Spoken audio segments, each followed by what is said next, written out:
కాసేపట్లో హైదరాబాద్ గాంధీ భవన్ లో పీసీసీ విస్తృత స్థాయి సమావేశం జరగనుంది. అసెంబ్లీ ఎన్నికల్లో గెలిచిన జోష్తో ఎంపీ ఎన్నికలకు రెడీ అవుతున్నారు హస్తం లీడర్లు. ఇవాల్టి పీసీసీ విస్తృత స్థాయి సమావేశంలో లోక్సభ ఎన్నికలే ప్రధాన అజెండాగా చర్చించే అవకాశం ఉంది. PCC chief CM Revanth Reddy అధ్యక్షతన జరిగే సమావేశంలో పొలిటికల్ అఫైర్స్ కమిటీ సభ్యులు, మంత్రులు, ఎమ్మెల్యేలు, సీనియర్ నాయకులు, పీసీసీ వైస్ ప్రెసిడెంట్లు, జనరల్ సెక్రటరీలు, డీసీసీ ప్రెసిడెంట్లు, అనుబంధ సంఘాల నేతలు అటెండ్ కానున్నారు. తెలంగాణకు కొత్త ఇన్ఛార్జిగా వచ్చిన దీపదాస్ మున్షి ఇవాళ ఛార్జ్ తీసుకోనున్నారు. పీసీసీ మీటింగ్ కు సంబంధించి మరిన్ని డీటెయిల్స్ రాజు లైవ్ లో అందిస్తారు. రాజు, మీటింగ్ అజెండా ఏంటి, ఎవరెవరు అటెండ్ కానున్నారు? Thank you Aparna. మరొక 45 నిమిషాలు గంట తర్వాత గాంధీ భవన్లో పీసీసీ విస్తృత స్థాయి సమావేశం మొదలు కాబోతుంది. PCC chief CM Revanth Reddy అధ్యక్షతన ఈ పీసీసీ విస్తృత స్థాయి సమావేశం జరిగే అవకాశం ఉంది. ఇప్పటికే గాంధీ భవన్ వెనకాల ఇంద్రభవన్లో పీసీసీ విస్తృత స్థాయి సమావేశం సంబంధించిన ఏర్పాట్లు అయితే పూర్తి చేశారు. పూర్తిగా కీలకమైన నేతలకే ఈ పీసీసీ విస్తృత స్థాయి సమావేశానికి ఆహ్వానం పంపినట్లు తెలుస్తుంది. ఎందుకంటే కాంగ్రెస్ పార్టీ అధికారంలోకి వచ్చిన తర్వాత మొదటిసారికి జరుగుతున్న పీసీసీ విస్తృత స్థాయి సమావేశంలో చాలా కీలకమైన నిర్ణయాలు డిస్కస్ చేసే అవకాశం అయితే కనబడుతుంది. 225 మంది మాత్రమే ప్రతినిధులు ఈ సమావేశానికి హాజరు కాబోతున్నట్టు తెలుస్తుంది. అంటే పొలిటికల్ అఫైర్స్ కమిటీకి సంబంధించిన సభ్యులు, అదేవిధంగా మాజీ ఎమ్మెల్యేలు, మాజీ మంత్రులు, దాంతోపాటు ప్రజెంట్ ఎమ్మెల్యేలు, ప్రజెంట్ మంత్రులు, అదేవిధంగా పీసీసీ వర్కింగ్ ప్రెసిడెంట్లు, పీసీసీ వైస్ ప్రెసిడెంట్లు, జనరల్ సెక్రటరీలు, అదేవిధంగా డీసీసీ ప్రెసిడెంట్లు ఈ సమావేశానికి హాజరు కాబోతున్నారు. ప్రధానంగా ఎజెండా ఏంటంటే ఈ రాబోయే పార్లమెంటు ఎన్నికల్లో కాంగ్రెస్ పార్టీకి సంబంధించిన నేతలు, కార్యకర్తలు ఏ విధంగా పనిచేయాలి, ఎలాంటి వ్యూహంతో ముందుకెళ్లాలి అనే దానిపైన డిస్కస్ చేసే అవకాశం అయితే కనబడుతుంది. ఎందుకంటే మొన్న రీసెంట్గా అసెంబ్లీ సమావేశంలో కాంగ్రెస్ పార్టీ గెలుపు కోసం చాలామంది కలిసికట్టుగా పనిచేశారు. అన్ని జిల్లాలకు సంబంధించిన నేతలు కావచ్చు, సీనియర్ నాయకులు కావచ్చు, కలిసికట్టుగా పనిచేసి కాంగ్రెస్ పార్టీ గెలిచే విధంగా కృషి చేశారు. వాళ్లకు ధన్యవాదాలు తెలపడంతో పాటు కాంగ్రెస్ పార్టీలో ఎమ్మెల్యేలుగా గెలుపొందిన వారికి సన్మానం చేసే కార్యక్రమం కూడా ఇవాళ ఉంటుంది. దాని తర్వాత ప్రధానంగా అంటే తెలంగాణ రాష్ట్రంలో మొత్తం 17 పార్లమెంటు స్థానాలు ఉన్నాయి. 17లో హైదరాబాద్ సంబంధించిన ఎంఐఎం ఎప్పుడు రెగ్యులర్గా గెలుస్తుంది కాబట్టి హైదరాబాద్ మినహాయించి 16 పార్లమెంటు స్థానాలను టార్గెట్గా చేసుకొని పనిచేయాలనే దాని మీద ఒక దిశానిర్దేశం ఉండే అవకాశం అయితే కనబడుతుంది. ఈ సమావేశానికి కొత్తగా వచ్చిన రాష్ట్ర వ్యవహారాల ఇన్ఛార్జ్ దీపదాస్ మున్షి కూడా ఇవాళ బాధ్యతలు తీసుకొని పీసీసీ విస్తృత స్థాయి సమావేశంకి ఆమె కూడా హాజరు అవుతారు. దాంతోపాటు ఏఐసీసీ జనరల్ సెక్రటరీలు, ఏఐసీసీ సెక్రటరీలు కూడా ఈ సమావేశానికి హాజరయ్యే అవకాశం ఉంటుంది. సో ఇటు పార్లమెంటు ఎన్నికల సమయంలో కావచ్చు ఎలాంటి వ్యూహంతో ముందుకెళ్ళాలి, తెలంగాణ ప్రజలతోని నేరుగా సత్సంబంధాలు కొనసాగే విధంగా కాంగ్రెస్ క్యాడర్ కావచ్చు ఏ విధంగా పనిచేయాలనే దాని మీద ఒక దిశానిర్దేశం అయితే కొనసాగే అవకాశం అయితే ఉంటుంది. ఎందుకంటే ఇప్పటికే కాంగ్రెస్ ప్రభుత్వం 6 గ్యారంటీలను అమలు చేస్తామని ఎన్నికల సమయంలో మాటిచ్చింది. అధికారంలోకి వచ్చిన తర్వాత 2 గ్యారంటీలు, మహిళలకు ఆర్టీసీ ఉచిత ప్రయాణం, అదేవిధంగా రాజు ఆరోగ్యశ్రీ తరపున 10 లక్షల భరోసా, ఈ 2 గ్యారంటీలను 48 గంటల్లో అధికారంలోకి వచ్చిన తర్వాత 48 గంటల్లో ఇంప్లిమెంటేషన్ చేశారు. అదేవిధంగా ఇప్పుడు ప్రజెంట్ అభయాసం కింద అప్లికేషన్స్ కూడా తీసుకుంటున్నారు. మిగిలిన గ్యారంటీలను అమలు చేసే విధంగా కూడా ప్రభుత్వం ఒకవైపు కసరత్తు చేసింది. దానికి సంబంధించిన ఆర్థిక వనరుల సేకరణ కూడా జరుగుతుంది. కాబట్టి ప్రతి కుటుంబానికి ఎవరైతే గ్యారంటీలు లబ్ధిదారులు ఉంటారో వారికి అందేలాగా ప్రభుత్వ సహాయ సహకారాలు కూడా దానికి సంబంధించిన ఏర్పాట్లు కూడా చేస్తుంది. పార్టీ క్యాడర్ కావచ్చు, పార్టీ నేతలు కావచ్చు, ప్రతి లబ్ధిదారుని దగ్గరికి వెళ్ళి 6 గ్యారంటీలు అమలయ్యేలా వారికి చేరేలాగా కూడా పనిచేయాల్సి ఉంటుంది అనేది కూడా ఈ విస్తృత స్థాయి సమావేశంలో కూడా దిశానిర్దేశం చేసే అవకాశం అయితే కనబడుతుంది. ఎందుకంటే 100 రోజులలో ఎన్నికలు జరగబోతున్నాయి, పార్లమెంట్ ఎన్నికలు.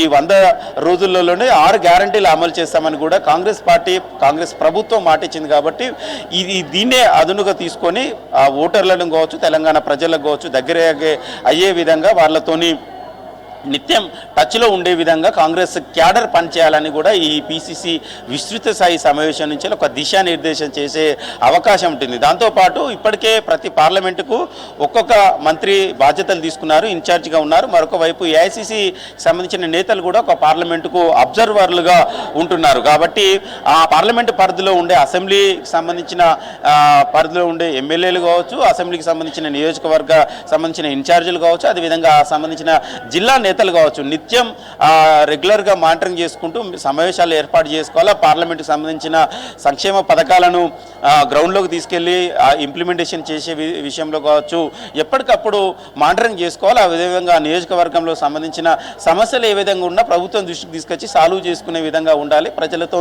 నిత్యం టచ్లో ఉండాలి అనేది ఈ విస్తృత స్థాయి సమావేశంలో నేతలకు దిశానిర్దేశం చేస్తారు. అదేవిధంగా టార్గెట్ 16 పార్లమెంటు నియోజకవర్గాలు అయినప్పటికీ కూడా మెజార్టీ స్థానాలను కూడా గెలిచే విధంగా అయితే కాంగ్రెస్ నేతలు అయితే కృషి చేయాలని కూడా ఒక దిశానిర్దేశం ఇవాళ విస్తృత స్థాయి సమావేశం నుంచి చేసే అవకాశం ఉంటుంది. మొన్న రీసెంట్గా గాంధీ భవన్లో పొలిటికల్ అఫైర్స్ కమిటీ సమావేశం జరిగింది. దానిలో లిమిటెడ్ మాత్రమే నేతలంతా హాజరయ్యారు కాబట్టి అందులో జరిగిన నిర్ణయాలు దానికి సంబంధించిన తీర్మానాలు ఏమున్నాయి అనేది ఇవాళ విస్తృత స్థాయి సమావేశంలో నేతలందరికీ వివరించే అవకాశం ఉంటుంది. ఎందుకంటే ఈసారి తెలంగాణ నుంచి ఏఐసిసికి సంబంధించి సోనియా గాంధీ అగ్రనేత సోనియా గాంధీ తెలంగాణ నుంచి పార్లమెంటు బరిలో దిగాలని కూడా మొన్న పిఎస్సిలో నేతలు ఒక అభిప్రాయానికి వచ్చారు. దాన్ని ఏఐసిసి నోటీస్ కూడా తీసుకెళ్లారు.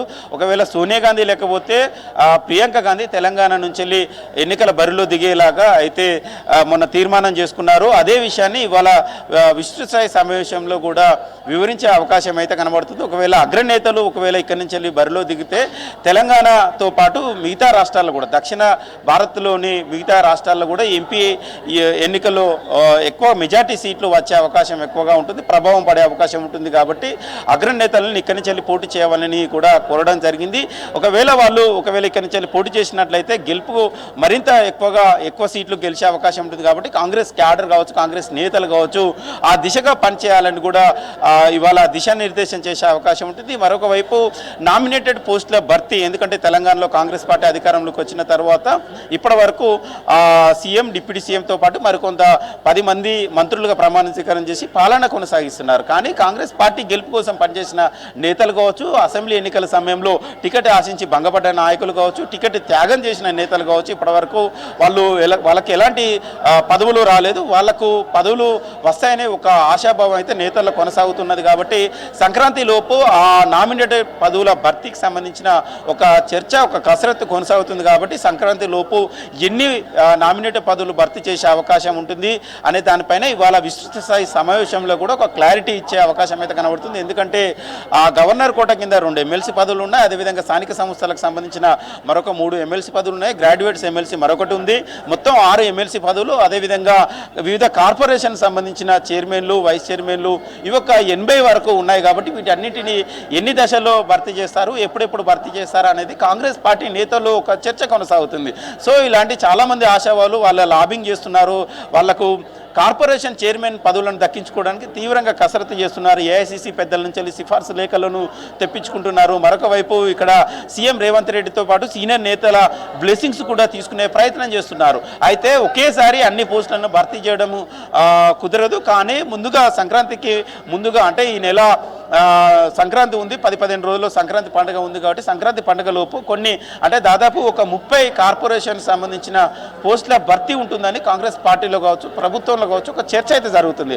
సో ఎవరెవరికి పదవులు వచ్చే అవకాశం ఉంటుంది, అదేవిధంగా ఏ కార్పొరేషన్లు ముందు ఫస్ట్ విడతలో భర్తీ చేసే అవకాశం ఉంటుందనే దానిపైన సీఎం రేవంత్ రెడ్డి ఇవాళ ఒక క్లారిటీ ఇచ్చే అవకాశం అయితే కనబడుతుంది. ముందుగా పార్టీ కోసము మొన్న రీసెంట్గా ఎమ్మెల్యే టికెట్లు రేస్లో ఉండి టికెట్ త్యాగం చేసిన వాళ్ళకు కావచ్చు, అదేవిధంగా పార్టీ కష్టకాలంలో ఉండి లాయల్టీతో పనిచేసి పార్టీకి ఖర్చు చేసిన నాయకులకు మొదటి విడతలు నామినేటెడ్ పదవులను ఇచ్చే అవకాశం ఉంటుందని ఒక క్లారిటీ ఇచ్చే అవకాశం అయితే కనబడుతుంది. దాని తర్వాత పార్లమెంట్ ఎన్నికల సమయంలో పార్లమెంట్ ఎన్నికల కోసం గెలుపు కోసం కృషి చేసిన నేతలను కూడా ఏఐసిసి కావచ్చు, ఇక్కడ పిసిసి కావచ్చు గుర్తించుకుంటుంది. వాళ్ళకు కూడా పార్లమెంట్ ఎన్నికల తర్వాత మరొకసారి నామినేటెడ్ పోస్టుల భర్తీ ఉంటుంది. వాళ్ళకి ఆ తర్వాత కూడా పదవులు వస్తాయి. మీరు ఏం ఇబ్బంది చెందాల్సిన అవసరం లేదు, మీరు కష్టపడి పనిచేసి పార్టీ గెలుపు కోసం కృషి చేయాలని కూడా ఒక దిశానిర్దేశం చేసే అవకాశం అయితే కనబడుతుంది. సో ఇలాంటి అంశాలతో పాటు మరికొన్ని